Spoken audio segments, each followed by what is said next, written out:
manière basique, comment est-ce qu'on fait pour savoir qu'on est enceinte? C'est-à-dire, là, je suis enceinte. Quels sont les signes? Quelles sont les choses qui aident à pouvoir connaître cela? Parce que ça a l'air un peu évident, mais pour certaines personnes, ça ne l'est pas. Il y a des gens que c'est après 2 mois, c'est après 3 mois qu'ils ont pu savoir que, OK, là, je suis enceinte et tout. Et du coup, comment on fait concrètement pour pouvoir connaître en fait? On vous la parole.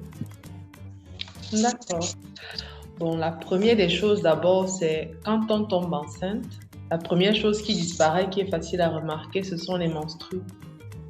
Donc, on se rend compte pour celles qui sont attentives à leur cycle, que la date à laquelle elles devaient saigner de nouveau, les règles ne sont pas revenues. C'est la première chose qui suscite des interrogations, c'est-à-dire au moins une semaine de retard par rapport à la date attendue.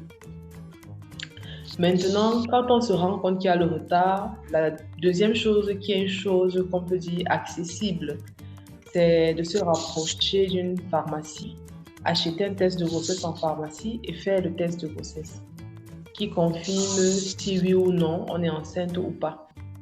Parce que généralement, les tests en moyenne, on parle d'environ 15 jours les plus sensibles.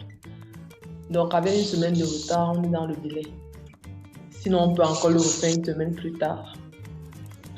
Maintenant, à part le test, on peut aussi remarquer certaines modifications au niveau de son corps. Il peut y avoir des modifications de l'humeur. Chez certaines, il peut y avoir des insomnies parfois. Chez d'autres, on peut avoir les seins qui sont un peu enflés. Ça, c'est pas forcément chez tout le monde, hein. Chez d'autres, on peut un peu avoir la modification au niveau des aréoles du sein. Donc, des petites choses comme ça.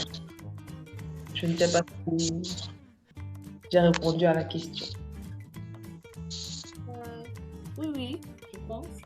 Merci, docteur Angèle. Est-ce que maman Caroline a quelque chose à ajouter? Si je vais ajouter quelque chose à ce que docteur Angèle a dit, certains vont ressentir la fatigue. C'est-à-dire, une fois que, parfois, ce qui pousse les gens à aller même vers le test, c'est que parfois on ne se sent pas, on ne sait pas ce qui ne va pas. On se sent fatigué, on a les envies de vomir, on est très irritable. D'autres changent la couleur, même le teint de la peau. Il y a certaines qui commencent à s'assombrer, c'est-à-dire la peau, soit ça s'assombrit, soit ça devient plus clair. On a un problème d'appétit.